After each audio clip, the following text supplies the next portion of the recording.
Vous avez une mission en ce début de vidéo. Il faut lui trouver un nom à cette petite chose-là. Je ne sais pas comment l'appeler. Trouver un nom, et ce sera plutôt sympathique. Il est vrai qu'il y a des personne ne s'est posé la question de... Où est Marc-Emmanuel? Eh bien, sachez que Zuko le détruit. Je ne sais même pas où il est. Parce qu'en fait, Zuko l'apprécie fortement, et le grignote, le frappe, le mord, le lèche, elle fait des choses bizarres. En tout cas, on n'est pas là aujourd'hui pour parler de Zuko, même si je pourrais en faire un live de 3 heures. On va parler des 4 fantastiques. Pour rappel, au moment où je tourne et où je publie la vidéo, eh bien le film sort dans 3 jours, donc ça va aller assez vite. Et j'ai tellement hâte de vous en parler parce que on attend ce film en fait depuis 10 ans. On attend des vrais 4 fantastiques depuis la fin du dernier qui était catastrophique. Donc là, j'ose espérer qu'ils vont respecter les différents persos, mais ça, on y viendra dans la critique qui, je vous le rappelle, arrivera mercredi dans la journée, et vous connaissez un petit peu le principe maintenant, le cheminement des vidéos. On a d'abord la vidéo sur le film qui arrive, donc la critique, alors j'espère la sortir le plus tôt possible pour vous, tout dépend. Il y aura évidemment une partie sans spoiler et une partie avec spoiler, il y aura peut-être plein de choses à évoquer, peut-être pas du tout, peut-être que le film sera bien, peut-être que le film sera éclaté, on sera là pour en parler, et vous savez que habituellement, on fait aussi des vidéos sur les scènes post-génériques.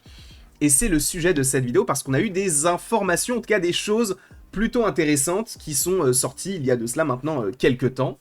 Et il me semblait logique de vous en parler parce qu'en fait, je ne dirais pas qu'on connaît on va dire, comment pourrait-on dire ça, l'intrigue des scènes post-génériques, ce que cela contient, mais on a des idées de comment est-ce que cela pourrait se dérouler. Sachez que avant de vous faire l'alerte spoiler, on sait qu'il y en a 2. Donc si vous ne voulez absolument rien savoir sur ces 2 scènes post-génériques, fuyez, pauvre fou. Comme ça au moins, on est clair là-dessus. La première scène post-générique, alors je ne sais pas si c'est la première ou si c'est la deuxième, mais on verra. Mais en tout cas, l'une des scènes post-génériques devrait être une scène humoristique. Voilà, on a l'habitude maintenant du côté du MCU. C'est vrai qu'on avait eu notamment du côté de Doctor Strange in the Multiverse of Madness la scène où il y a un mec qui se frappe là, interprété par Bruce Campbell. Même récemment, du côté des Thunderbolts, on avait la scène où nous avions Red Guardian qui prenait, vous saviez, ce paquet de céréales pour montrer, vous avez vu, c'est moi en fait, c'était pas très intéressant, mais c'était une scène post-générique. On en a quasiment tout le temps. Des fois, on n'en a pas. Des fois, on n'a même pas du tout de scène post-générique. Et des fois, eh bien, on a des scènes qui servent. Bon, celle-ci, a priori, ne devrait pas forcément servir. Moi, j'ai une théorie par rapport à la scène un peu humoristique qu'on pourrait avoir.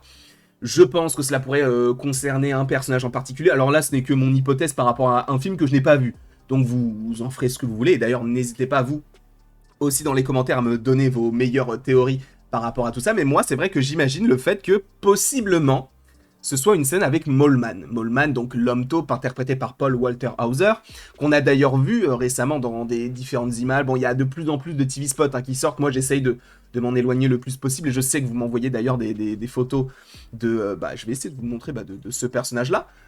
Ne m'envoyez pas, par pitié, parce que j'ai pas envie d'être trop spoilé sur lui, parce que si on nous le montre pas de face, c'est qu'il y a une raison. C'est qu'ils veulent garder la surprise au cinéma, et surtout entendre sa voix, en fait. J'ai envie de savoir jusqu'où sa voix va porter, et est-ce que c'est vraiment un méchant? Est-ce qu'il agit pour tel ou tel sujet? Enfin, il y a beaucoup de choses à évoquer, donc voilà. Mais en tout cas, la première scène post-générique sera une scène humoristique, qui...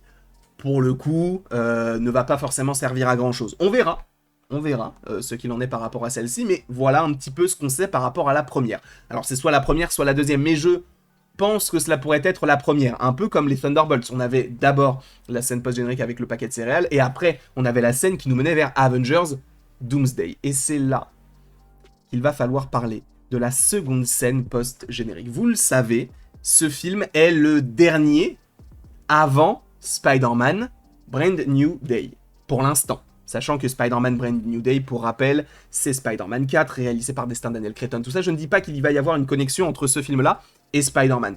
Mais a priori, notamment selon les informations... Je crois que c'est My Time to Shine? Ou c'est Daniel RPK? Bon, je ne sais plus exactement. Mais bref, en tout cas, selon ces personnes-là, c'est Scooper, la scène post-générique des 4 Fantastiques va nous mener vers Doomsday, Et attention, spoiler, ça pourrait être en lien avec lui. On verra, parce qu'il y a d'autres vidéos aussi sur les scènes post-génériques qui arrivent, mais c'est possible que Robert Downey Jr. soit dans le film, finalement. On verra. Si c'est le cas, on va tous se mettre tout nus, je pense, hein, ça va être une dinguerie, mais sachez que est-ce que c'est nécessaire d'avoir une scène post-générique qui annonce Doomsday maintenant? Oui. Et si on regarde bien, depuis The Marvels, je crois, donc depuis que Bob Iger est revenu pour mettre un petit peu plus d'ordre là-dedans, eh bien, chaque film, sauf Deadpool et Wolverine, annonce, eh bien, Doomsday. Tous les films. Il n'y en a aucun qui ne l'évoque pas. Et en réalité, même Deadpool et Wolverine l'annoncent aussi, non pas dans une scène post-générique, mais dans le film de manière générale. Pour la simple et bonne raison que... Est-ce qu'on peut remonter à plus loin? Non, parce qu'avant c'est les Gardiens 3 et il est indépendant, donc on va dire que c'est un peu différent. Mais The Marvels, je vous rappelle que dans le film The Marvels, on a une incursion. Enfin, une incursion entre guillemets. En tout cas, on a un changement d'univers. Et donc Monica Rambeau finit dans l'univers des X-Men, qu'on reverra supposément d'ailleurs dans Doomsday.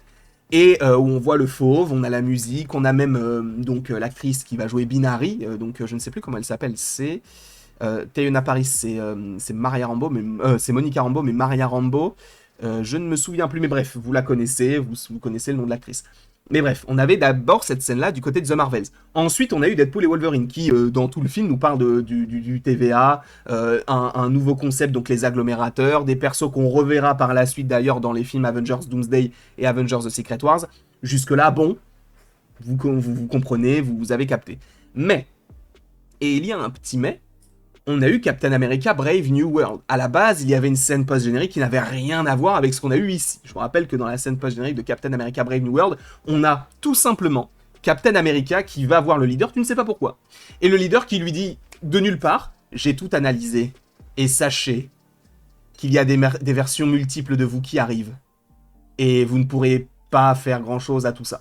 Bon, je le fais très mal, bien sûr, je l'ai mal dit. Mais en gros, il nous annonce le fait qu'il va y avoir des variants. Et ça, c'est intéressant d'une certaine manière, même si c'est mal amené, pour nous expliquer que oui, il va y avoir des variants, mais ça nous est expliqué par un personnage qui n'a rien à voir et un personnage qui, pour l'instant, n'y comprend rien à tout ça. Nous, les variants, on connaît. On a vu Loki, on a vu Doctor Strange in the Multiverse of Madness, on connaît. Mais Captain America, lui, il est très étranger à tout ça. Donc, il faudra voir jusqu'où ça va. Ensuite, on a évidemment les Thunderbolts aussi sortis cette année. On a une scène où on va avoir les Thunderbolts qui vont voir les 4 fantastiques. Et ça, ce mélange-là, il est exceptionnel quand même. On voit le vaisseau et tout. Donc là, je ne sais pas jusqu'où ça va aller. Logiquement, il pourrait y avoir une scène avec Doom. Ça pourrait être assez intéressant d'aller jusque-là. Donc on verra. Mais en tout cas, oui, il y aura une scène humoristique. Et de l'autre côté, il y aura une scène qui nous mènera à Avengers Doomsday. Et c'est logique. Et peut-être même que Spider-Man Brand New Day nous mènera aussi là-dessus. Mais ils s'y sont pris un petit peu tard parce qu'il y a The Marvels, Deadpool et Wolverine, Captain America, les Thunderbolts et donc les 4 Fantastiques ici qui nous mèneraient vers ce film-là. Tu vas me dire, ça va, oui, mais ça fait que 2 ans. Là où pour les Pierres de l'Infini, on commençait déjà avec Avengers 1 et même avant ça avec Iron Man 2, voire Thor, voire Captain America. Donc, bon, un peu particulier. Je ne sais pas ce que vous en pensez. Est-ce que vous attendez ce film? Je pense que oui. Et je pense qu'on sera tous là pour répondre présent au cinéma. Le film pourra être un banger et on le dira. S'il est claqué, je vous le dirai, vous le savez. Je serai très honnête, s'il y a des choses qui ne me plaisent pas dans le film, je vous le dirai. En tout cas, merci beaucoup à vous d'avoir été présent devant cette vidéo. N'hésitez pas à l'aimer, à la partager, à la commenter et à vous abonner si ce n'est pas déjà le cas. Et après tout ceci, il ne me reste plus qu'à vous dire à la prochaine pour la prochaine. Et encore une fois, merci beaucoup à vous d'avoir été présent. Et vous savez que hier, c'était les 8 ans de la chaîne. Enfin, en tout cas, les 8 ans de la première vidéo de la chaîne, et en soi, c'est les 8 ans de la chaîne. Et j'ai rien fait. J'ai même pas sorti une seule vidéo. Il va falloir qu'on se rattrape, donc aujourd'hui, il va y avoir plein de vidéos, que ce soit sur YouTube ou sur TikTok, donc n'hésitez pas à aller suivre tout ça.